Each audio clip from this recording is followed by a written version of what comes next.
একটা তেল যেটা আমি তৈরি করে রাখি, ভালো তেল একটা। যদি তোমরা এই রেসিপিটা জানতে চাও তাহলে অবশ্যই কমেন্ট করো। হ্যালো, গুড মর্নিং বন্ধুরা।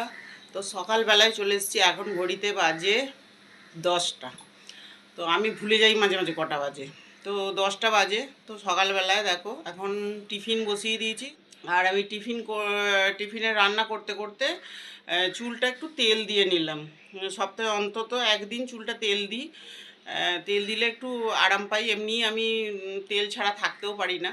তো একটু তেল দিলে আরাম পাই। আর তোমাদের সঙ্গে শেয়ার করতে এসেছি যে আমি কি তেল দিই সেটা তোমাদের দেখাবো।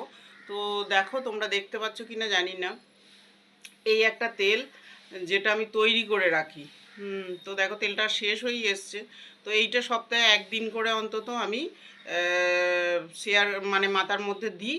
তো এটা ভীষণ ভালো তেল একটা। যদি তোমরা এর রেসিপিটা জানতে চাও তাহলে অবশ্যই কমেন্ট করো। আর আমি এর রেসিপিটা তোমাদের একদিন দেখাবো, যেহেতু এটা শেষ হয়ে আসছে। আমি যখন তৈরি করব তখন তোমাদের দেখিয়ে দেবো আমি এটা কিভাবে করি। তো এটা চুলের অনেক কাজে লাগে, চুল গ্রোথ করতে। চুলে তোমার চুল পড়া বন্ধ করে, চুলে গ্রোথ এবং খুশকি সব কিছু, চুল মজবুত হয়, যার ফলে চুল পড়াও কমে।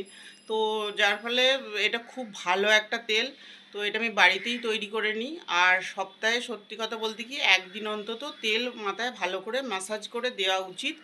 তাহলে চুল ভালো থাকে। জানি এখন অনেক কিছু বেরিয়ে গেছে, হয়তো আমরা পার্লারে গেলে খুব সহজেই সেগুলো পেয়ে যাই, ট্রিটমেন্ট চুলের। কিন্তু সবাই তো আর পার্লারে গিয়ে ট্রিটমেন্ট করতে পারে না। সবার পক্ষে সেটা সম্ভব নয়। সত্যি কথা বলতে কি আমার পক্ষেও সম্ভব নয়, কারণ এখন এই চুলের যে ট্রিটমেন্টগুলো এসছে পার্লারে গিয়ে করতে হয়। তো পার্লারে যে খরচ, সেই খরচ আমার পক্ষে বহন করা সম্ভব নয়, মানে চুল বাঁচিয়ে রাখার জন্য। তো আমাদের মতো সাধারণ মানুষদের এই রকম ঘরোয়া নুস্কাই যথেষ্ট ভালো। তো এটা যদি কেউ জানতে চাও তোমরা, তাহলে অবশ্যই কমেন্ট বক্সে কমেন্ট করে জানাও। তাহলে আমি এই তেলের রেসিপিটা, তেলটা যেদিন করব সেদিন তোমাদের অবশ্যই শেয়ার করে দেবো। তো চলো, এখনকার মতো টাটা, পরে আবার আসছি।